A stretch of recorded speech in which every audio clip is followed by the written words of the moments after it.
Welcome back, dear friends. It's always a joy to gather here with you, in this space of reflection, inquiry, and shared spiritual discovery. Today, I invite you to join me in exploring something luminous, something subtle yet powerful, ancient yet profoundly relevant in this very moment of your life. The question we'll dive into is one that has stirred seekers for centuries. What does the Manjushri mantra, even when recited once, have the power to uplift the heart and illuminate the mind? How can a string of syllables, seemingly simple in sound, carry such immense energy that it transforms despair into clarity, confusion into wisdom, and heaviness into joy? If you've ever felt stuck in your thoughts, clouded by uncertainty, weighed down by the complexity of life, then what we'll explore today may offer a doorway, a soft but steady hand reaching into the chaos to guide you home. Let's begin with the mantra itself. Amaropotcanodith. These syllables may not make logical sense to the analytical mind, but their wisdom is not grasped through intellect. It is felt, lived, breathed. They are, in essence, a vibrational bridge to Manjushri, the Buddhist offer of wisdom, the embodiment of clarity, insight, discernment, and sharp inner vision. But let's not begin with doctrine. Let's begin with you. Have you ever had a moment where you felt mentally overwhelmed, not just tired but tangled, confused, unable to see the next step? Maybe your life looked okay on the surface, but inside, your thoughts were spiraling.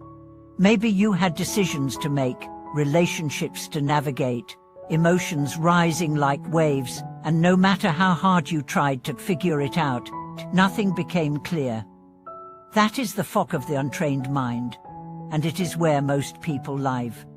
In those moments, we often reach for distractions, a screen, a snack per conversation. But what if the real antidote isn't outside? What if the answer lies in stillness and in sound? This is where mantra comes in. And not just any mantra, but one that has been carried for centuries through the hearts of awakened beings. Manjushri mantra is not meant to be deciphered. It is meant to be felt. When you chant Amaropotcanodith, you are not just speaking, you are tuning your inner being to the frequency of wisdom. You are inviting the fog to lift. You are calling light into the dark corners of the psyche. Let me tell you a story. A young man named Jason had reached a breaking point in his studies. Despite being a brilliant student, she constantly struggled with self-doubt, anxiety, and an inability to focus. Meditation felt distant, prayers felt forced, until one evening, his teacher gave him a task. Chant this mantra Amaropotcanodith for 10 minutes.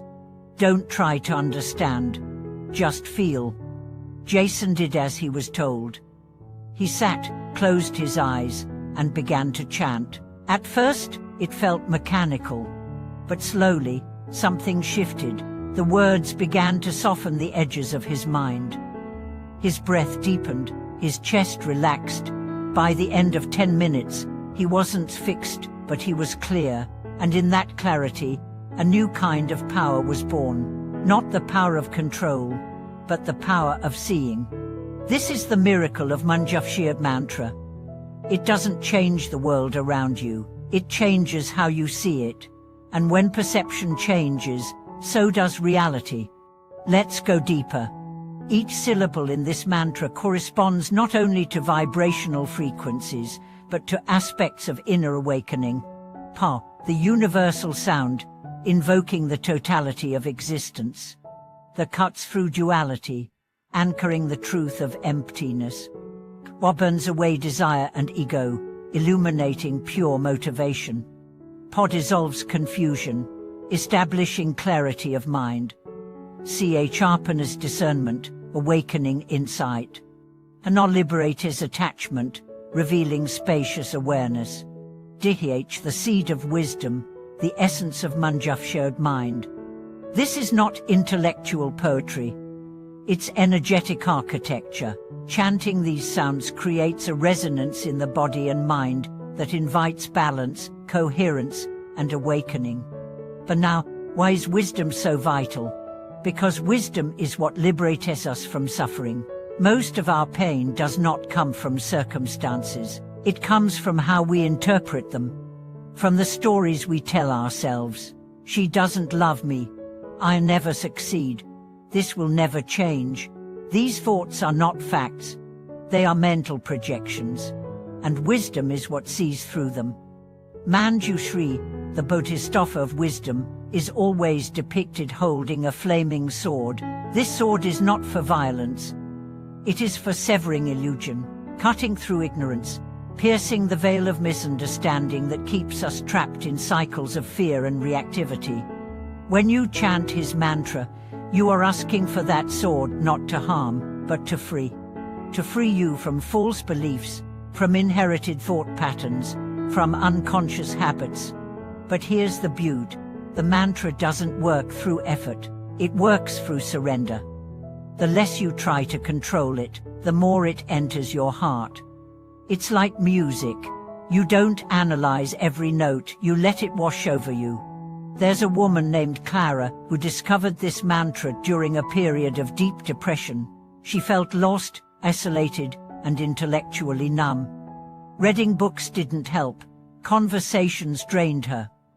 But a video online introduced her to pathtopeace. She thought it was beautiful, but didn't expect much. Still, she decided to chant every morning for 5 minutes. Something subtle began to change. Her thoughts slowed, her emotions softened. After weeks, she described it as waking up to herself again. She said, "It didn't fix everything, but it reminded me that I'm not broken." That's what this mantra does. It doesn't promise fireworks. It offers light. Gentle, persistent, real. And even more extraordinary is the fact that you don't need to be Buddhist or religious or experienced. You just need to be sincere. The mantra doesn't judge your history. It meets you where you are. Confused to come, angry come, empty come. The mantra is a gate that is always open. One of the most beautiful teachings of the Mahayana tradition is this: wisdom is not about knowing more. It's about knowing less illusion, less distortion, less kata. Chanting helps empty the mind, not into vacancy, but into vastness.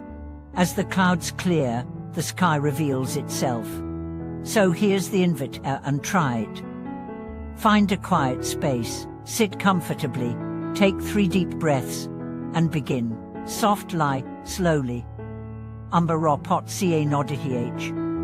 Let the sound be your breath, let the breath be your prayer.